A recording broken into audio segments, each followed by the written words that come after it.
नमस्कार मित्रों। कहीं भी अगर किसी के साथ लगता है कि अन्याय हो रहा है, उसके अधिकारों का हनन हो रहा है, तो वो न्यायालय जाता है। और न्यायालय का मतलब आज हो गया है सीधे सुप्रीम कोर्ट। क्योंकि अगर आम आदमी डिस्ट्रिक्ट कोर्ट में जीते तो उसे हाई कोर्ट जाना पड़ेगा, हारा हुआ पक्ष, फिर उसके बाद सुप्रीम कोर्ट में भी अगर जस्टिस ने निर्णय दिया तो उसके बाद डबल बेंच और फिर और बेंच, और वो सिलसिला खत्म नहीं होता है। लेकिन सुप्रीम कोर्ट तक अगर आप रिट लगा के पहुंच भी जाते आम जनता हैं, तो फिर वही तारीख पर तारीख। लेकिन दूसरी तरफ जो उसका नाम है सुप्रीम कोर्ट, तो जो बड़े लोग हैं, सर्वोच्च लोग हैं देश के, जिनमें नेता हैं, जिनमें माफिया हैं, जिनमें अभिनेता हैं, यानी जो स्टार हैं, कहने को ये प्रजातंत्र है, जनता का शासन वाला मामला है। लेकिन जनता केवल वोट देने तक जनार्दन है, उसके बाद उसको केवल धक्का खाना है। आखिरी रूप से जब वो कोर्ट में जाती तो वहां भी तारीख पर तारीख मिलती हैं। आपने कोर्ट में देखा होगा, सुप्रीम कोर्ट में वो भी, कि जहां रिट लगा पाना आम आदमी के बस का ही नहीं होता है। उसकी फॉर्मेलिटी और उसके लिए जो पैसा चाहिए, और फिर केस तभी जीतोगे जब कोई बड़ा वकील करोगे, वो बड़े वकील की बड़ी फीस। लेकिन कुछ ऐसी बातें होती जिनको देख सुन के तकलीफ ज़्यादा बढ़ जाती है। पहले तो ऐसा हुआ है कि आतंकवादियों का, देशद्रोहियों का केस रात में भी सुना गया। और कांग्रेस के मामले में तो ऐसा है कि लगता है कि वो जस्टिस लोग उनकी सेवा के लिए बैठे। वर्तमान चीफ जस्टिस ने खुद अपनी पृष्ठभूमि कांग्रेसी बताई थी, और फिर निर्णय भी उन्होंने दे दिया। केवल कहने को कहा कि हम कांग्रेसी हैं इसलिए राहुल गांधी का केस नहीं सुनेंगे, लेकिन फिर भी सब कुछ उन्होंने कर दिया।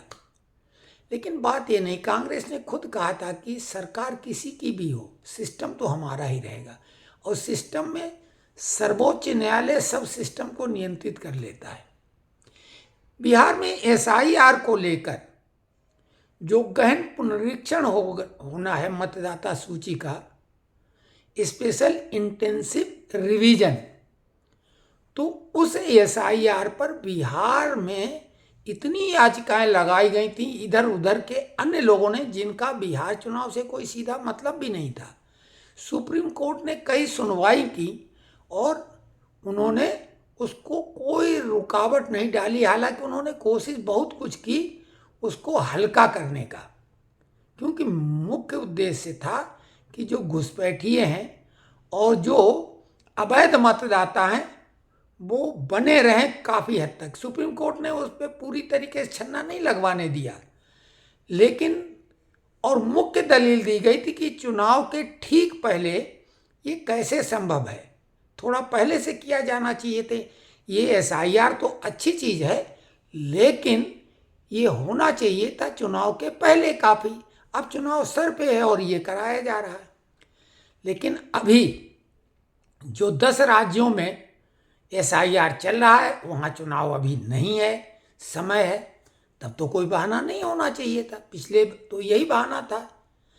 तो अब 5 राज्यों ने लगा रखा है और 11 नवंबर को उसकी तारीख है। सभी को उन्होंने क्लब्ड कर दिया है। 11 नवंबर को सुनवाई होनी है।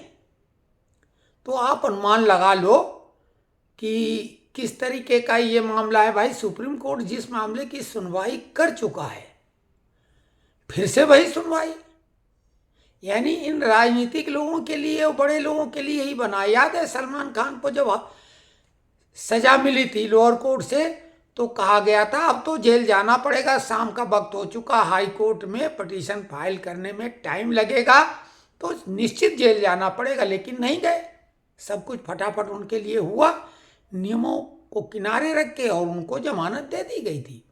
तो बड़े लोगों के लिए, बड़े मतलब सर्वोच्च जो हैं, जो स्टार कहलाते हैं, जो धन्ना सेठ कहलाते हैं, जो माफिया और डॉन कहलाते हैं, समाज में तो सबसे ज़्यादा बड़े वही हैं कि उनसे लोग डरते हैं। क्योंकि यही न्यायालय यानी उच्च न्यायालय इलाहाबाद, जो कि भारत का ही नहीं दुनिया का सबसे बड़ा उच्च न्यायालय है जजों की संख्या में और केस की संख्या से। तो उसमें 11 बार सुनवाई अतीक की टाली, कोई जज सुनने को नहीं हुआ था। अतीक, उसका भौकाल कैसा था कि एक आदमी की चमड़ी, जिंदा आदमी की चमड़ी उधेड़ के चौराहे पे टंगवा दिया था उसको, और कप्तान साहब को एनएसपी को फोन कर दिया था कि तुम्हारे लिए तोहफा है। तो इस टाइप के अपराधी के खिलाफ कोई जज सुनवाई करने को तैयार नहीं था, तो आदमी कहाँ जाएगा फिर। तो कुल मिला के सुप्रीम कोर्ट जो उसको अहम हो चुका है कि वो कुछ भी है, वो जो कह दे वो ब्रह्म वाक्य है। तो ये वीडियो में हम वही बोल रहे हैं कि एसआईआर पे जो सुनवाई हो रही है, जो एक केस अभी अभी सुनवाई खत्म हुई, दोबारा उसको उनको रिट को खारिज किया जाना चाहिए था, लेकिन नहीं साहब, सुनवाई करके फिर उसमें, अब इसमें नुक्ताचीनी को कुछ बचा नहीं, क्योंकि उसमें मुख्य बात यही थी कि चुनाव के आन मौके पे ये हो रहा है। चुनाव के पहले ये अगर 6 महीने साल भर पहले होता तो कोई दिक्कत नहीं थी, ये तो बहुत अच्छी चीज़। तो फिर अब ये बहुत बुरी चीज़ कैसे हो सकती है। तो आप लोग कमेंट्स में लिखिए कि सुप्रीम कोर्ट जो ये बार बार सुनवाई कर लेती है और आम आदमी लूप लाइन में साइड में पड़ा हुआ है, और उसका नंबर आने में, सुनवाई में भी अगर उसका नंबर डाला जाता, पता लगा अमुक तारीख लगी है, दिल्ली आदमी पहुंचता है, अपना व्यवस्था करता, होटल में ठहरता, पता लगा उसके केस की सुनवाई आने के पहले ही मामला ख़त्म हो गया, और कोर्ट सुनवाई से क्योंकि उसका नंबर ही नहीं लगा। तो ये हाल है।